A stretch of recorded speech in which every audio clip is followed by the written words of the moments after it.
Good afternoon, all. That wake you up. Good. Nice to see you all, and welcome to our side event. I'd in particular like to recognise our two state sponsors, two beautiful, biodiverse, rich in natural resources countries, Brazil and Peru. Two countries that have been taking a leading role for some time now in advancing this discussion. So thank you to Brazil and Peru. We also have a number of civil society organisations, I think about 8 or 9 that are co-sponsoring. You can see them all on the slide. I don't want to take up too much time to read out their names, but thank you also to all of the civil society organisations that are co-sponsoring today's event. Now, we're going to be talking about leveraging multilateral efforts to tackle crimes that affect the environment. And I think it's just a good opportunity to reflect for a little moment and say that we can trace back decisions in the multilateral system, probably 40 years or more, that have talked about crimes that affect the environment or a particular crime that affects the environment, but they're a bit ad hoc and sporadic. It's really over the last 10 to 15 years, we've seen the UN system in many different ways adopt a whole series of resolutions and decisions on crimes that affect the environment, or particular crimes that affect the environment. But it's over the last 5 or 6 years only that we have seen a discussion emerge around potential additional protocol for the UN Convention Against Transnational Organised Crime. So this is a relatively new discussion if we look at the 40-year history of decisions and resolutions. And we've got, just to reflect a little bit, was anyone here at the CPCPJ in 2021? Yes, I can see Alice, John, Mark, there was a few. There was a minister from Gabon at the time, Lee White, who called in from Libreville. And he made a presentation to the CPCPJ in May 2021, calling for a protocol to combat and prevent transnational organised crime as it applied to wildlife trafficking. He did that at the behest of the president, then president of Gabon, and then president of Costa Rica. That was the start of a discussion. And in 2022, we had the CPCPJ adopt the resolution that for the first time ever made reference to a potential protocol under the UNCTAD on a crime that affects the environment. In particular, it was about wildlife trafficking. And then we had the resolution of the UNCTAD itself in 2024 that set up the Intergovernmental Expert Group that you're all very familiar with. We have Carlos here, who expertly chaired that Intergovernmental Expert Group. And now here we all are today, after all these processes have gone on, and we're looking towards October 2026, see what's going to come out of UNCTAD COP13. So it's a very exciting time. But at the same time as all these resolutions and decisions have been adopted and started to sharpen the focus on an additional protocol, we've seen a huge increase in the knowledge base. I remember when I started in this space, there was very little, data, information, analysis on any crime that affects the environment. And so hats off to the UN Office of Drugs and Crime that have really stepped up and built this fantastic knowledge base, but also other organisations, Interpol, UN Environment Programme, and a large number of civil society organisations. And there have been a lot of events just this week where we've seen extraordinary amounts of data collected and analysis done on all aspects of crimes that affect the environment, including the financial aspects of these crimes. So it's a very exciting time for all of us. We've got a fantastic panel with us today. I'm going to introduce them one by one. I would also like to acknowledge two people that are not on the panel. Ambassador Eduardo Zaboya, the ambassador from Brazil, just sitting over here. Ambassador, fantastic to have you here. And also Minister Councillor Carlos, who here is, we're all familiar with, Sanchez de la Aguila, who's been a star, really, in advancing these issues over the past, I can't remember how many years, 5 more years that we've been together. So we're going to start off hearing from colleagues from Brazil and Peru, starting with, and we're deeply honoured to have Ambassador from Peru with us, Lilian Ballon. She's with the Ministry of Foreign Affairs. And Ambassador, fantastic to have you with us. And the floor is yours to make some opening remarks.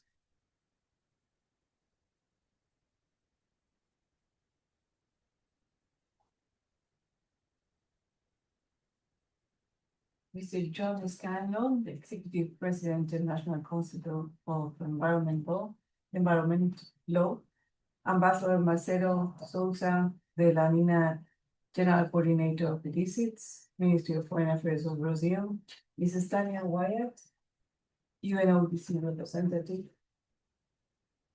Ladies and gentlemen, allow me to begin expressing my sincere appreciation to the organizers of this event for bringing together governments, international organizations, experts, and civil society representatives to discuss one of the most pressing and rapidly evolving challenges facing the international community today: crimes that affect the environment.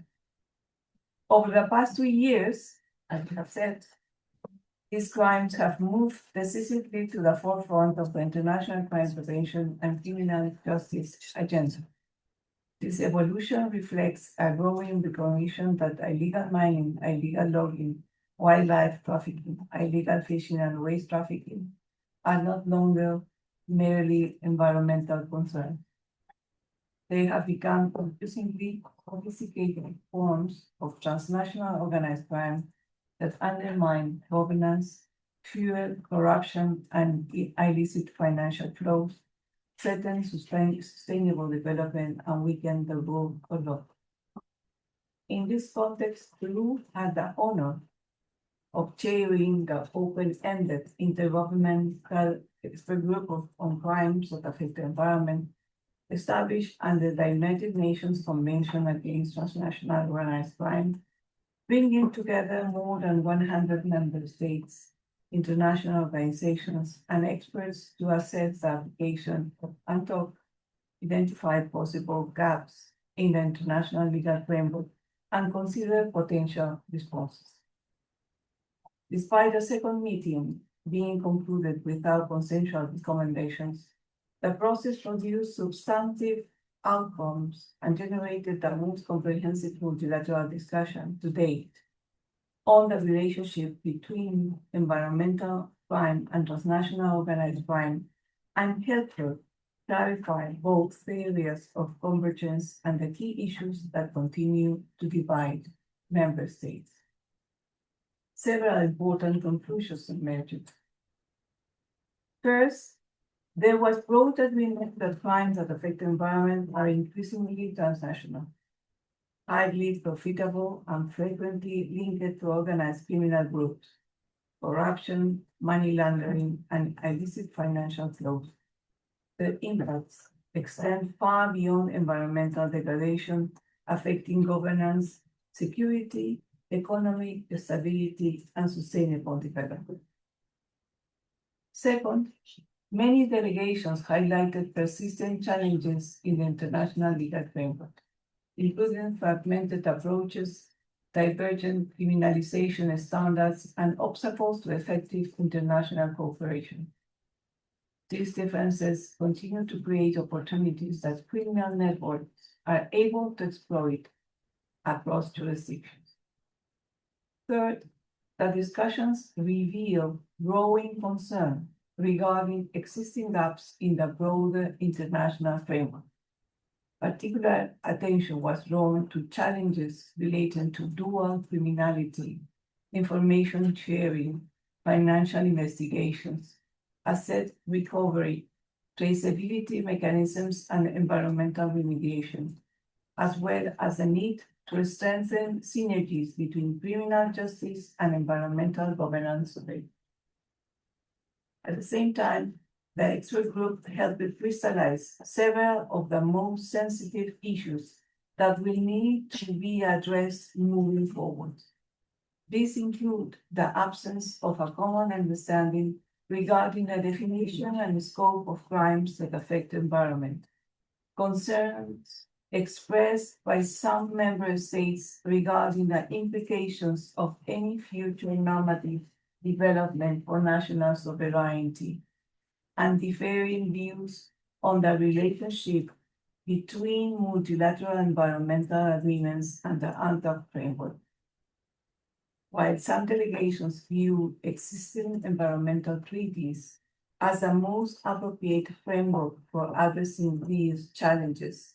Others emphasize that such instruments were not designed to facilitate criminal justice cooperation and therefore would not on their own address the transnational organized crime dimensions of these offenses. The expert group has completed an important stage of this journey. It has provided the evidence, mapped the challenges, and clarified the options before us. The responsibility now shifts from the technical level to the political level.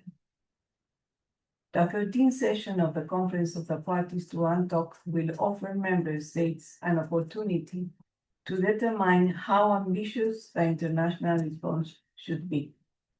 In this regard, Peru believes that the possible development of an additional protocol to the Convention deserves serious consideration as one of the potential responses to the gaps identified through the expert group process.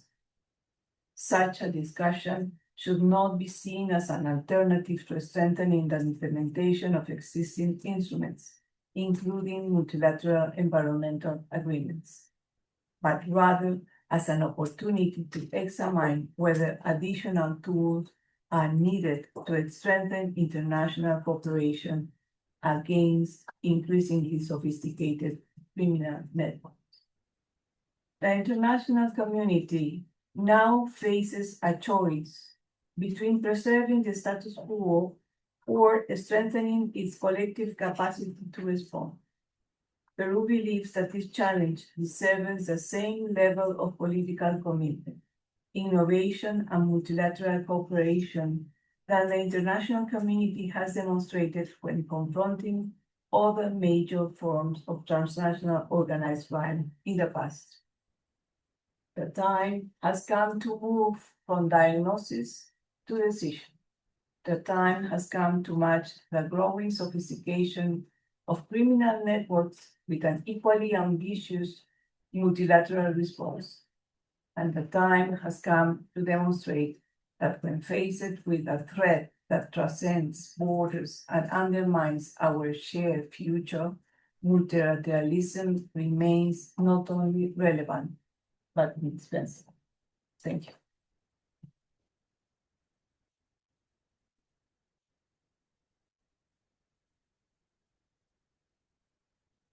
Thank you, Ambassador. Really wonderful remarks. And if you weren't following the Intergovernmental Expert Group, you could not have a better summary than what the Ambassador just shared. And while it didn't reach consensus, it was such a valuable process, so well led. And Ambassador, thanks to you personally, because we've engaged with you many times, and to Carlos as well for everything Peru is doing to advance this. And I love the description of moving from diagnosis to decision, and that rests with member states. So thank you. We're now going to move to a wonderful colleague from Brazil. And as we all know, Brazil has been exercising extraordinary leadership in this process. We have a very large delegation from Brazil with us today. We have Marcelo Delanina. He is the head of the General Coordination Office for Combating Transnational Crime at Ministry of Foreign Affairs in Brazil. I think many of you will be familiar with Marcelo, but we're delighted to give you the floor. Thank you. Thank you very much, John. Good afternoon, everyone. First of all, I would like to thank ICEL and End Wildlife Crime, and on behalf of them, all the other organizations that provide us today with this opportunity to chat, because actually I have to apologize with all of you. I don't have an intervention properly prepared here today, so I will have to chat.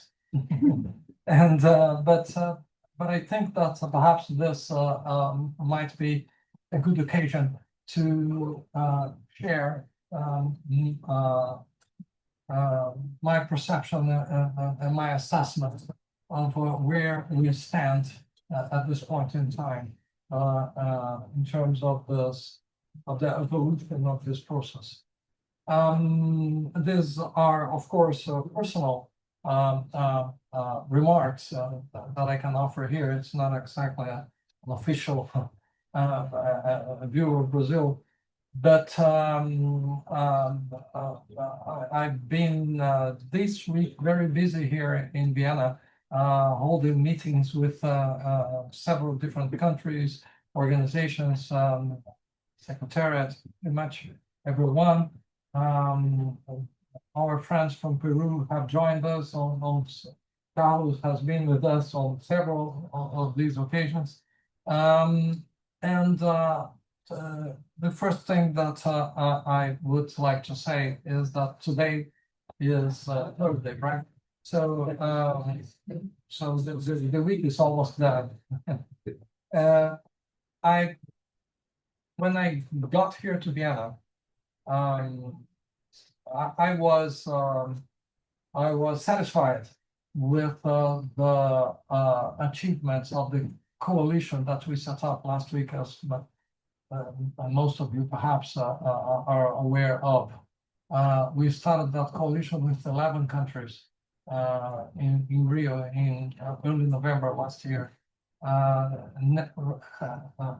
As we speak now, the coalition has 22 members plus 12 organizations, NGOs.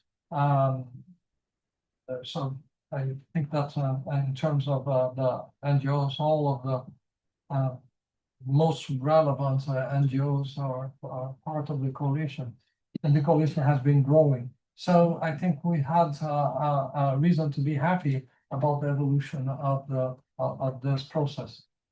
But this week here in Vienna, my assessment has changed a little bit, and it has changed in a positive way, I have to say. Cautiously, but I have to say that it has changed in a very positive way. I think from what I heard and from what I've been hearing, I should say this week, I think I can say that there is growing momentum in this, and it's the feeling that I have is that we achieved that point where things start to multiply because more countries want to start to better understand what is at stake, realize that it is important, realize that they should join, and this is coming. This is coming. So I'm not going to talk about particular countries. Because I think it would be unfair with other countries, and I can't, of course I cannot name all of them here. It would take too long. Perhaps I should highlight just one, because in this case it's a bit different, and also because the representative of this country is present here, so I'll take advantage of that. And I'm talking about Norway. Norway has not joined the coalition, at least not so far, but Norway took a very important step. They expressed support for the launch of negotiations on the mic in the very first day of our meetings here in Vienna. So I think that's incredibly important, because the ultimate goal of the coalition is actually to launch negotiations. So that's what matters at the end of the day. And I'm extremely grateful for Norway for taking that important step. I mentioned how the coalition has been evolving, and I have to say that considering the meetings and conversations we've been having this week here in Vienna, I expect the coalition to grow bigger very quickly. Let's see. My guess is that we would very soon be in the 30 plus. I would say perhaps easily let's see. Anyway, now, another aspect that I would like to highlight today is that all this is very good and that make us happy. But the important, there is something extremely important that I witnessed this week here in Vienna, thanks to all the side events, especially the side events, actually, that I had the opportunity to attend, which is the views coming from the practitioners.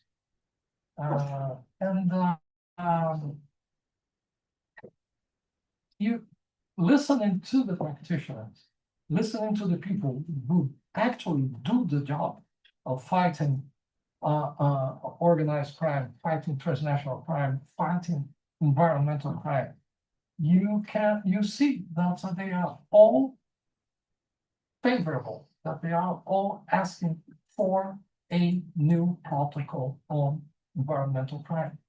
So the thing is, I'm just a diplomat. I'm not an expert. I don't know much about organized crime or international crime. My job is, I don't know what my job is, but it's different. It's different. But one thing for me is clear. We must listen to the practitioners. We must listen to them. These are the people who actually know, and that's what they are telling us. By the way, I've heard practitioners from countries that are still hesitant, from countries that don't know, but they, on a personal basis, they say, I hope we will have negotiations launched later in October this year. So that's what they are asking for, because they know that this will help their work. So having said that, I still need to say just a few things, but I must absolutely thank the organizations, the NGOs, and I think that many of you represent NGOs that I know you that are gathered here today. So I must thank you very, very much, because I think that the work that you have done, your support has been decisive in creating this momentum that now I think is there. The momentum is there. I think I can say that now. I wasn't so sure until coming to Vienna. Now I feel much more confident. So I must thank you all for this. We need you, and we need you now even more, because the coalition met here this week in Vienna, and we considered that now it's time to shift gears, because summertime is coming here, and the COP is in October. So when you think of it, we don't have much time left. What we are going to do, what the coalition is going to do now, is to intensify its efforts in terms of reaching out. And I would like to humbly, on behalf of the coalition, to ask all of you to intensify your efforts with those countries that are chosen to you, with those countries that, with which you have good access. Go talk to them on a technical basis. They know what they know that they should support the launching of negotiations.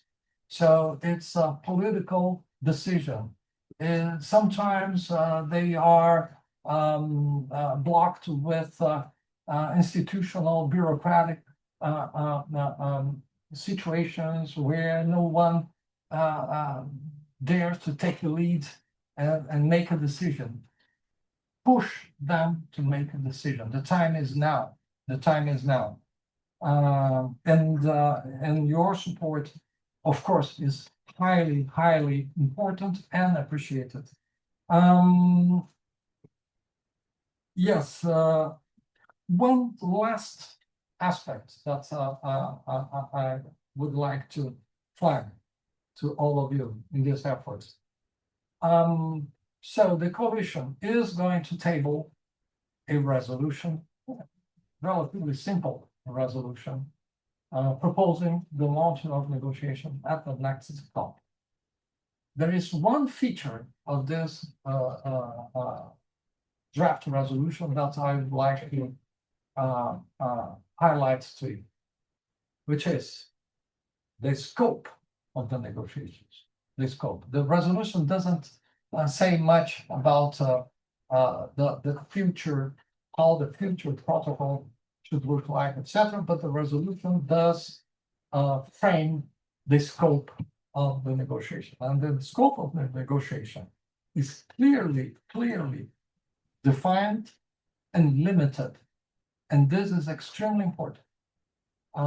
So we are talking about a protocol that will cover trafficking of wildlife, trafficking of flora, trafficking of illegal mining and illegal mining products. I can't remember the phrasing, and trafficking of waste. So that's it. Why am I taking the trouble to highlight this? Because from what I hear from several different delegations that are very, everyone I'm talking to has shown support, right? Perhaps in different degrees, etc., but support, sympathy. Now, if you try to broaden the scope, then we're in trouble. So that's the message I'd like to convey to you. If you try to broaden, if you try to go beyond these modalities, then we'll probably be in trouble. So again, thank you very, very much for yet this opportunity. Thank you for all the organizations and people who have been working so hard to create this momentum and to move ahead with this process. Thank you very much. Thank you.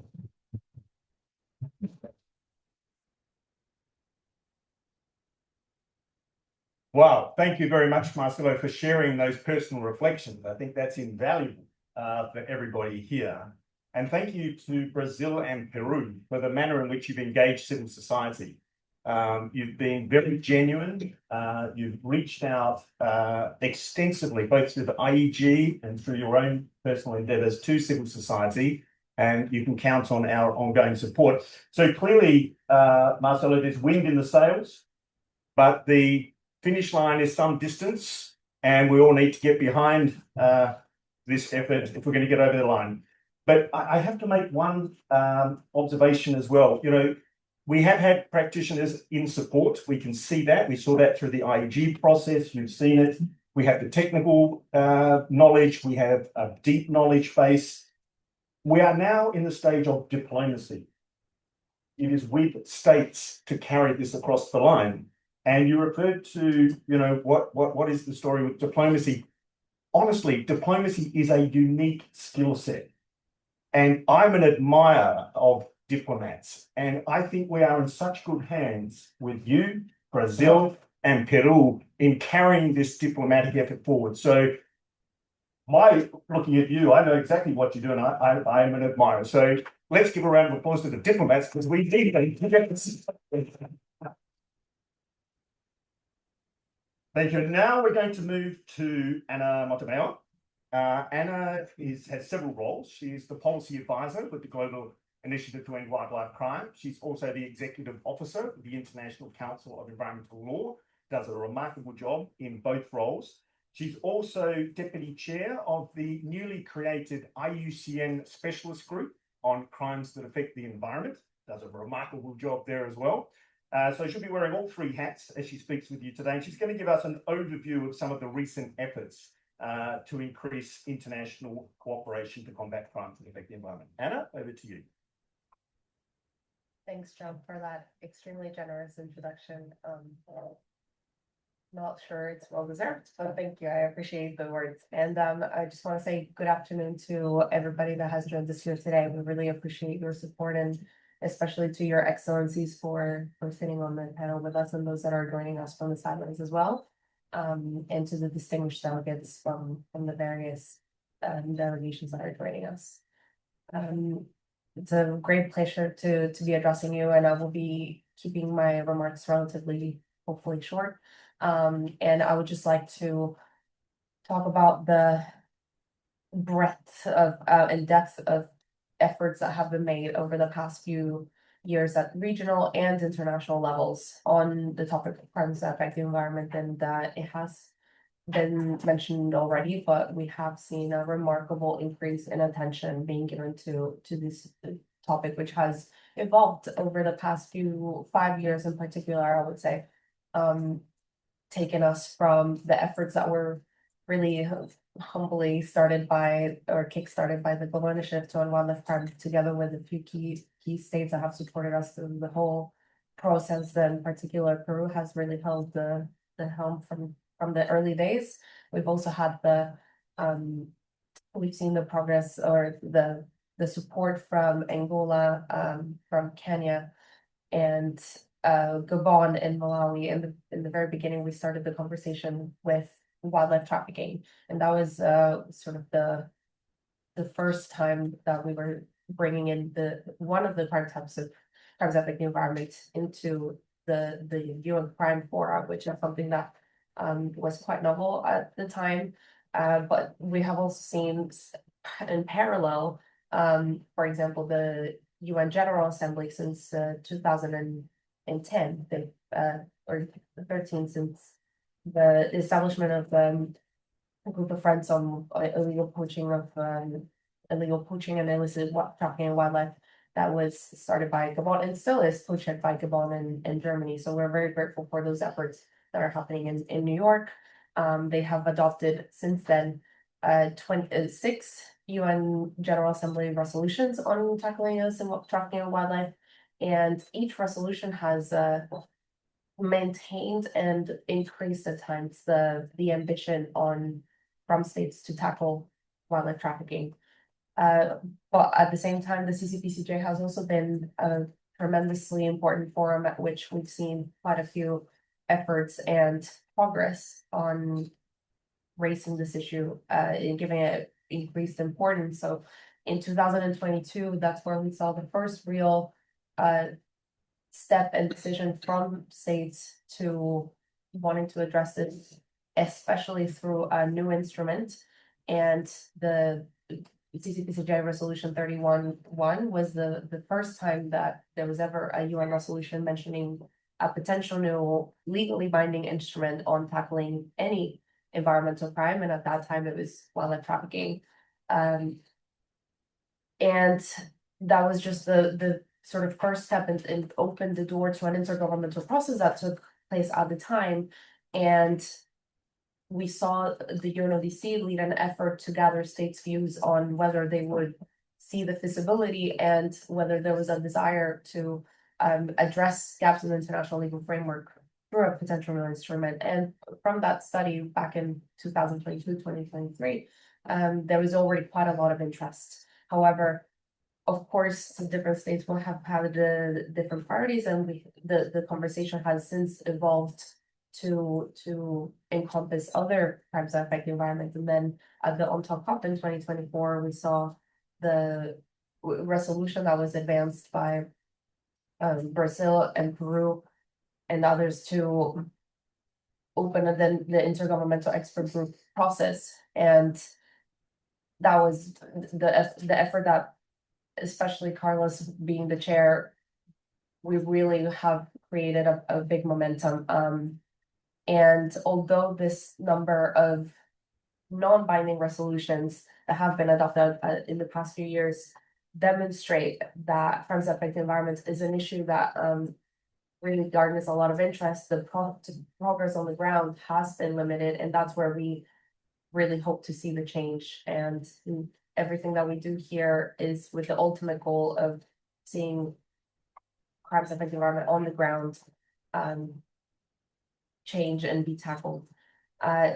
Instead, we've actually seen that the sophistication and organization of these criminal networks has in fact increased, and the frequency in which these crimes are committed has increased. The other problem has been that there's a patchwork of non-binding, again, resolutions from different forums.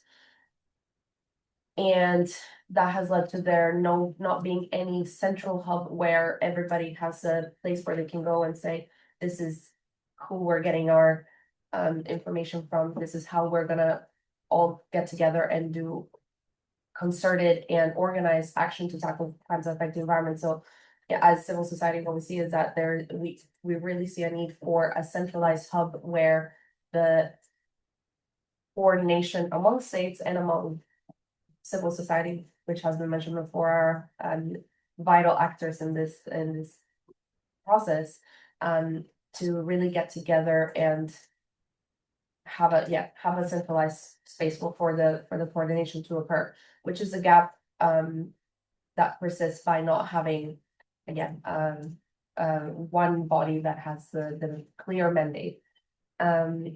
But not all is bleak, and as we've already heard, there is a lot of hope after particularly this week at the CCPCJ. I think we all share the enthusiasm and the renewed optimism about continuing to advance this process and the championing for strengthening the international legal framework.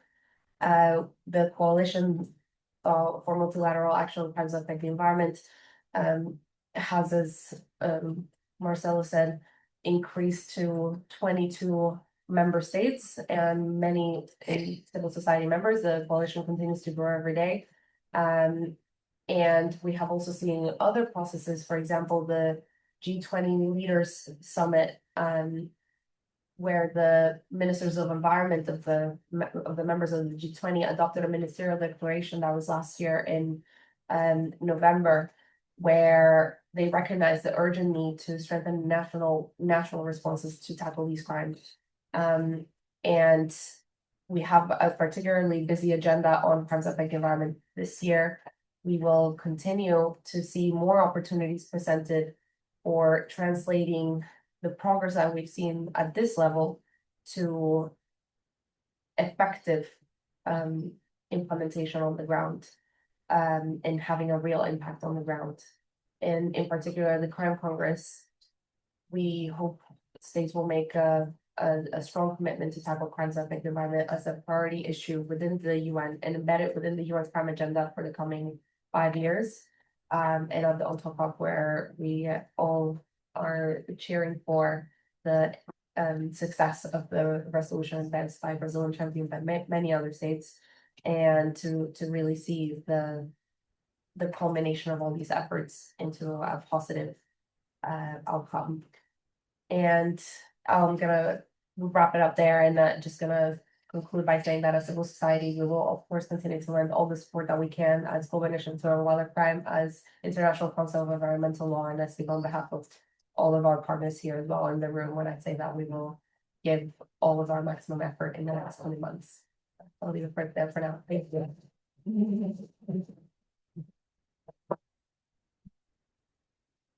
Great, many thanks for that overview, Anna. And we're now going to move to our fourth speaker. There's probably no one around who knows more about crimes that affect the environment than our next speaker. She's probably done the deepest dive, the deepest research dive than anyone on the planet into all of these issues. That's Tanya Wyatt. Now, Tanya here and works with the UNODC. She's lead researcher on crimes that affect the environment for UNODC. She's a green criminologist, specializing in all of these types of crimes, preventing and combating them, that is, not specializing in these crimes. And Tanya is going to talk to us about the interrelationship between multilateral environmental agreements and the UNCTAD and potential protocol. But the full scope of her speech is entirely up to her. Tanya, over to you. Good afternoon. I just want to begin by saying UNODC, as the Secretariat of the United Nations Convention Against Transnational Organized Crime, we do not have an opinion or a position on how member states should be approaching crimes that affect the environment. Our role is a supportive one to provide evidence to inform these discussions. In that spirit, I'm going to approach my contribution perhaps differently than I normally would. So I won't be presenting a specific piece of research and the findings, but offer some information that I hope may prove useful to all of you in current developments. I'm grateful to the International Council for Environmental Law and all of the delegates, distinguished colleagues here for allowing me that opportunity to contribute to this discussion, which is such an important one. Because as most of you in this room, I too, as John indicated, have been working on this for a very long time, and I'm really happy to contribute in some small way. Crimes that affect the environment are messy, and these muddy layers stem from many aspects. But I'm going to share 3 ways in which I think crimes that affect the environment are unique compared to other kinds of crimes. And the one I'm going to start with, as a criminologist, a green criminologist, is the dark figure of crime that we call it. So there is so much that we don't know about crimes that affect the environment. And I agree with John that we've had a lot of improvements in the last years about what we do know about data, but there's still a lot that we don't know. So a consensus around what we're even talking about remains elusive. Lists of criminal acts that are within this umbrella are everywhere. We see them in Interpol reports and academic journals and all of this. But why does it matter that we agree on what we're talking about? It's because, and I don't know who I should attribute the phrase to, but what is measured matters. It is how we make priorities within our policy systems. And one example of that, I think, is the Trafficking in Persons Protocol that sets out a very clear definition that covers domestic and transboundary trafficking of people. And it also has a mandated data collection in the form of a questionnaire that forms the basis for a mandated biennial report. And my colleagues in the research branch are the ones that are in charge of that and doing that. And that global report on trafficking in persons is the foundation for setting international and national policy on that particular front. And over the years, this approach has developed a solid understanding of the nature and scale of trafficking in persons. For some regions, better than others, certainly. We still have data gaps in some places. But overall, we know so much more about what that illegal market looks like, largely because of that very clear definition and mandated data reporting. Which is linked, I think, to this issue that we have around environmental offenses. Are they civil? Are they administrative? Are they criminal? And we know that this can be all over the place. But as a former police officer myself, I know that there isn't necessarily, even if it is a crime, is it recordable? So if it's an environmental crime, and I know the UK context particularly well, there are crimes there, but they still don't form part of the England and Wales crime survey. So that big public report that gets made every year, it doesn't report about environmental crime. It doesn't report about wildlife crime. So there's still this gap in knowledge there that data might be collected somewhere, but it's not getting out into the big picture that we're talking about. And part of that then links to another frankly, complaint that I'm going to make to the international community of this continued repetition of facts that we don't have validated. We say that environmental crime is worth 280 billion what's-its, and it's the 4th ranked crime, and that we don't know this. This data is from 2016, and it's not been validated in many years. And part of that is because we don't have data, because we don't have a agreed definition. So we as a global community need to move on to that, collect this data, and come up with a real, true estimate and accurate understanding and scale of the nature of the problem. Part of why we don't know this as well, the dark figure, we talk in criminology, this is an isolated crime. We say that it's victimless, though that's not exactly true. And partly too, it's about the actors who are committing environmental crime. And I'm going to return to that in just a minute. The second issue I think that makes environmental crime really unique is the international legal framework. And I think the speaker on Monday, Ms. Kimberly Prost, outlined this better than anyone I've heard about the UNTAC and the relationships. But to summarize, nothing in the UNTAC precludes application to crimes that affect the environment, but the environment is not explicitly mentioned, as we know. The serious crime threshold of at least a maximum penalty of 4 years deprivation of liberty applies to the main convention text, but it does not apply to the protocols. And we know from the questionnaire that accompanied resolution 12.4 that we mentioned earlier, that some countries are in fact using the UNTAC for crimes that affect the environment, but it is not a majority of them. Sovereignty is explicitly mentioned in the UNTAC, as in Article 4, I believe it is, but it's also mentioned throughout the convention. And it's also mentioned in the text of MEAs. So member states can decide what the interaction is between these legal instruments. And member states can decide to be stricter than the minimum suggestions or requirements, as we already see in some national legislation. There is no single instrument not the MEAs that comprehensively protects the environment, as we know.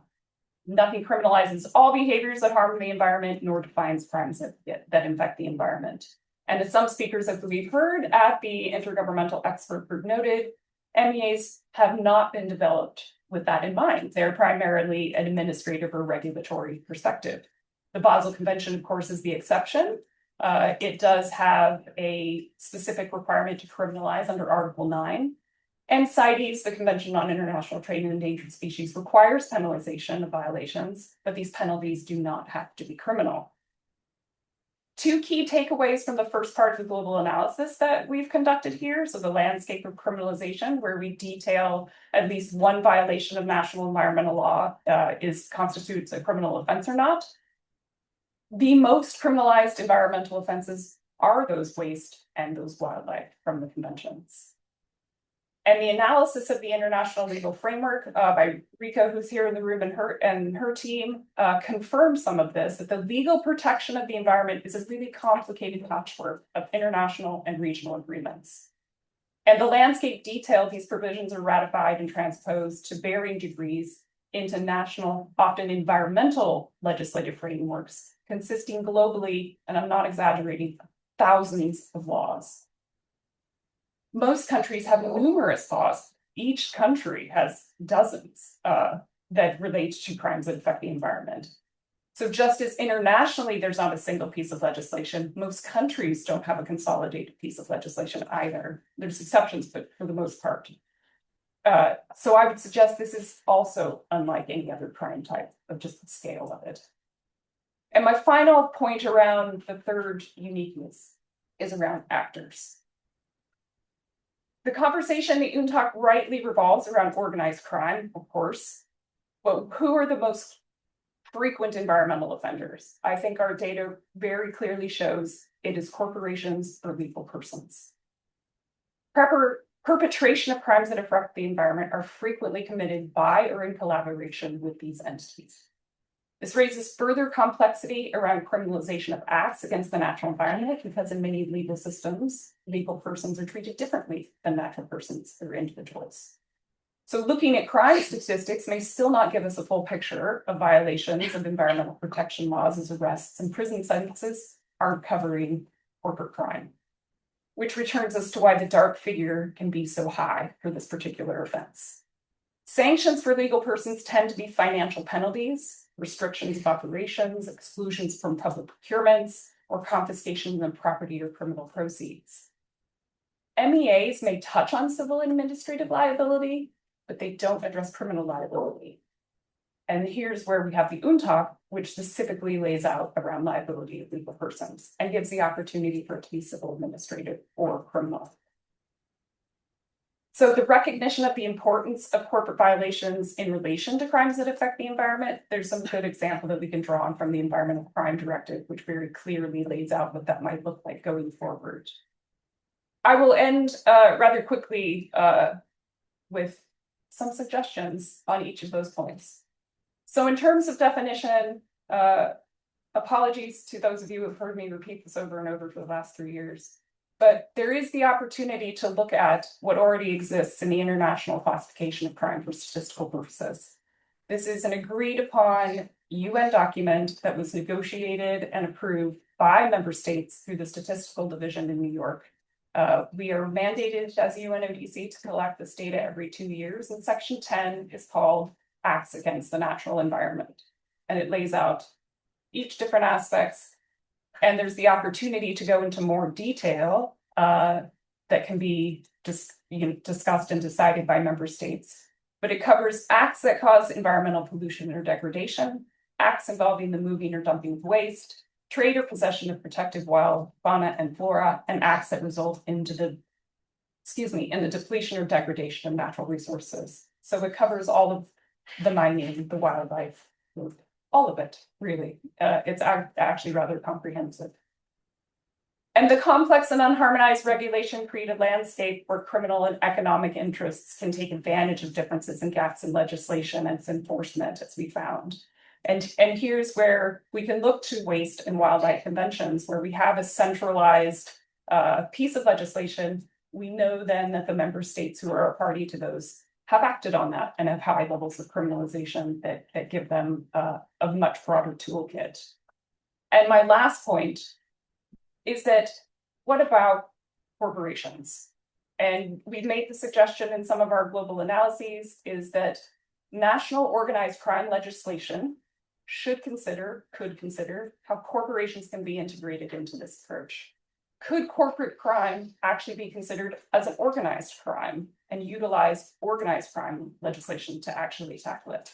So thank you again for the opportunity. I've gone over my time, but I appreciate the chance to contribute. Thank you.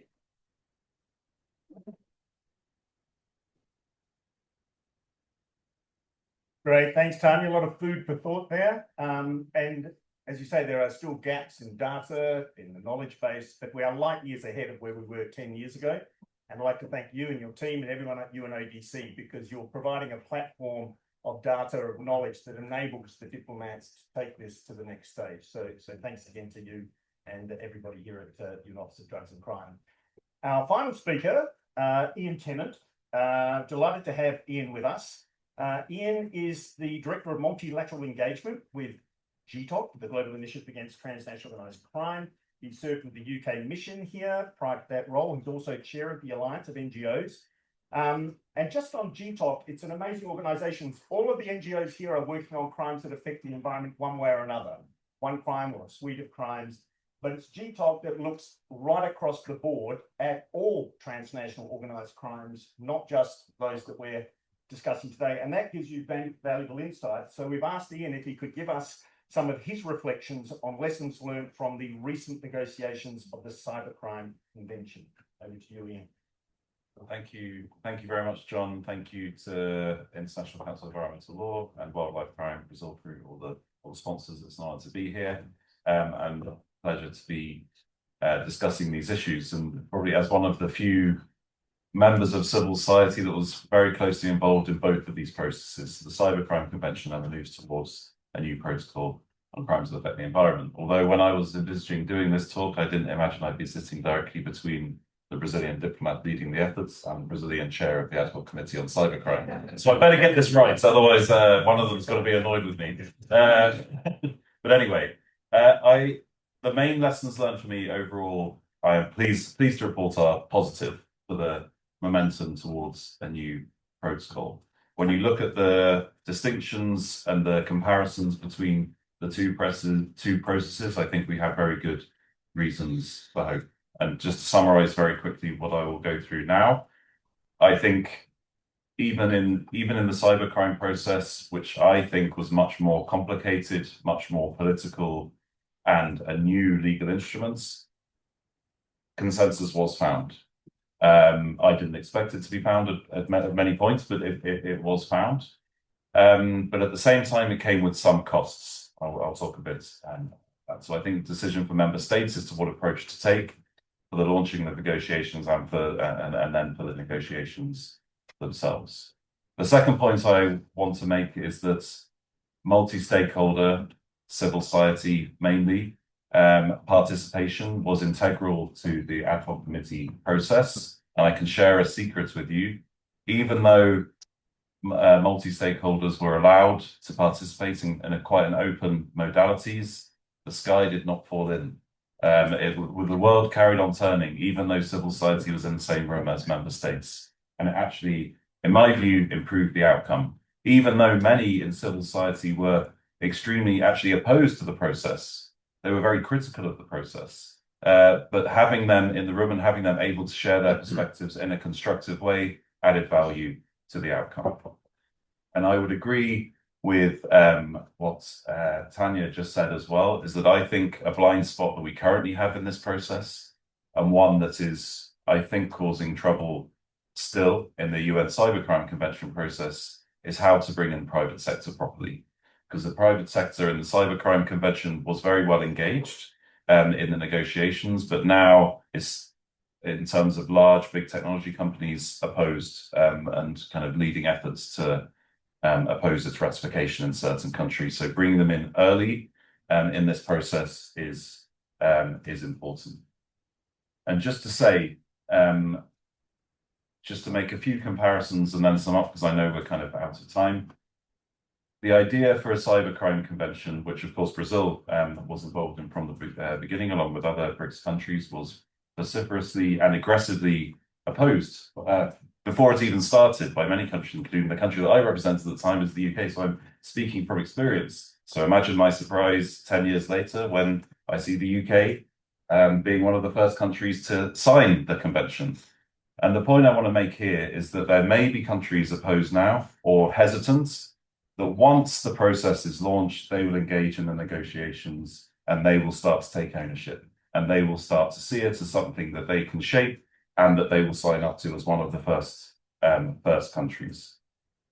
I think when the Cybercrime Convention process was being, well, not started, but it had its own IEG process, which went on for many, many years without real conclusions. So Carl should feel fine about the 2 meetings with no conclusions. And so, yeah, so imagine that this one was much worse. And in the end, and this was in the period when the Vienna Spirit was still held up as the only way to do things in Vienna. We now know that this has changed, and this is something that can be used to the advantage of moving forward more quickly in this process. In this case, there is a multi-stakeholder coalition which has been outlined by Marcelo, which is in favor of the protocol. This is very important. In the Cybercrime Convention, there was a multi-stakeholder coalition against the convention. Now we're all going in the same direction. We might have different views on exactly what the scope and what the impacts and what the focus should be on a protocol, but there is a clear multi-stakeholder coalition in favor. It would be nice to get some private sector into that coalition as well. I'll finish now. I think there's the Cybercrime Convention had very strong political opposition. This does not have that level of opposition. There is hesitance, there is a lack of coordination, to be frank, in some countries between different ministries, who's in charge, how do we make the decision. Some of the opposition is quite technical and more along the lines of, oh, do we really have to do this? That's quite hard and complicated. Can't we just carry on with what we got? It's not a political opposition. I think this works in the favor of the moves towards a new protocol. Another thing in favor is that states already know the UNTOC. The Cybercrime Convention was a new legal instrument entirely. They already know the UNTOC. Most of them are parties to it, and most of them have signed up to the other protocols in various ways as well. So final points, consensus is a very good outcome, of course, and good for multilateralism, but it may come at a cost. So the decision now for member states is whether to go for a longer process, which produces everything that everybody wants, or perhaps nothing that anybody wants in a kind of lowest common denominator, or look for the sweet spot where the most impactful and important elements are included in the process and we can move forward quickly. Thank you very much.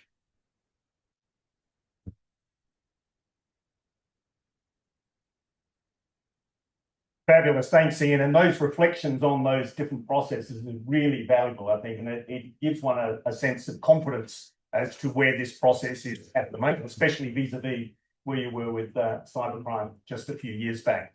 Now, we did have time set aside for Q&A, but it's renamed the buffer zone in terms of speeches, because we have had extraordinary presentations today. I think they've been extremely valuable. Very deep personal reflections from all of our speakers about where we are, where we're going, comparative examples, etc. I could probably squeeze out one question so that at least we said we had a Q&A session, and Sheldon put his hand up so fast. I'm going to go to him and then Sheldon, but very quick. 10-second question. Thank you very much. I will need 9 seconds.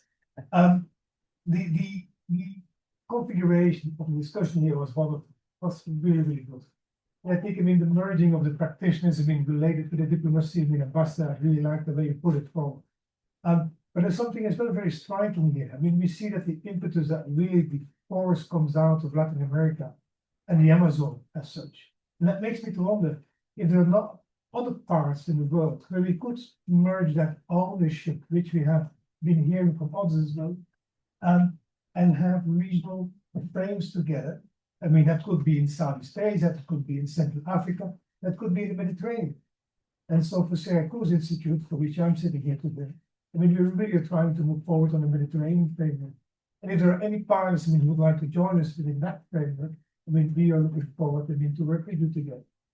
Thank you. Fabulous, very good intervention. I'm going to take Shell, and then we'll wrap it up, and I'm going to see which panel member or members would like to pick up on that. Shell. Okay, thank you. And thank you, Ambassador from Brazil, for your comments regarding practitioners. And Ian, I would just like to quote something that you published recently in an article that said, if not now, when? Yeah. And with that in mind, I had a conversation this morning with some folks who said, well, Sheldon, environmental crime is already covered by the convention if it means serious crime. Not now, because the UN is and everybody else is scarce on resources. And not now, because we've got other things to do. Seeing some of the arguments that came out of, now obviously I wasn't at the working group meetings, but seeing some of the stuff that was published online following that, how do you address these challenges, these perspectives of not now, we don't have the resources, and it's already covered? Thanks for that, and that's why we have very experienced diplomats on the panel. And ask other ambassador. Yes. Yes, thank you. Thank you for the question. Listen, let me tell you how this started in Brazil. It started in Brazil with our practitioners. So the Brazilian government, it did not start within Brazilian diplomacy. It started with the federal police, with the IBAMA, which is our agency that monitors activity. And other biomas. They do great work. I'm sorry? They do great work. Oh, thank you. So and then they were saying, hey, listen, it's complicated. It's complicated because when it comes to cooperating with other countries, it's a mess, and sometimes it's impossible to have effective cooperation there. So we started from the bottom in Brazil, within Brazil, and then they said, so do you think that a protocol might be useful for you guys? And they said yes. Actually, they said yes, and we would prefer to have separate protocols, but that's another story. And we are now talking of just one protocol, but it's just to give you an idea where we're coming from. And those guys, they were asking, yes, and please have one protocol for each different modality of crime that we're talking about, because this is complicated stuff. Now we are talking just about one protocol. Rest assured. So, but so that's where we're coming from, right? We're coming from our law enforcement community telling us that yes, it's worth the effort. Yes, it will make a difference. as I said in the beginning, in my intervention, I'm not an expert. I'm a negotiator, so that's what I do. But we are doing this, listening to what our practitioners told us. Now, maybe you can argue that our practitioners didn't get it right. Well, I have to respect that, but what do I know, right? And that's where I'm going to now. Turning to again, I've been listening to people from other parts of the world, and the feeling I have is that people do think it will make a difference, right? Now, then you say, well, there is the money question that you elegantly touched upon briefly, and then there is the why now. Listen, the why now, the money question is of course complicated, serious. Perhaps not. Maybe we are not talking in terms of negotiation. Maybe we're not talking about that much money, but it's always complex. Now, in terms of why now, well, then I have all kinds of problems. Yes, I have to stop. I'm sorry.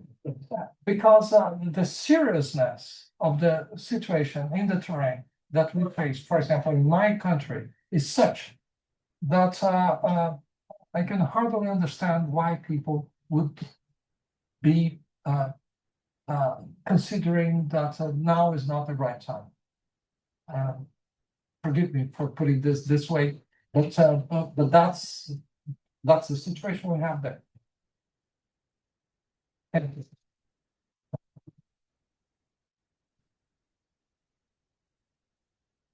Wonderful way to wrap it up. And I'd like to extend our thanks to all of you for coming, but in particular, our two state co-sponsors in Brazil and Peru, Ambassador Ballon, Ambassador Cebolla, thank you for being with us. Marcelo, Carlos, thank you for being with us. To Tanya, to Anna, to Ian, thank you for the excellent presentations, actually brilliant presentations from everyone, really appreciate it. But it's particular Brazil and Peru we extend our thanks to, because while we have many civil society co-sponsors, we thank all of them. This really is in the hands of the states to see if we can negotiate something. But civil society, you can rest assured, as you asked, is 100% behind you and will lend you all the support that it can. And I think I can speak for all of the disparate civil society organisations in the room. So please join with me in thanking everybody for their wonderful presentations.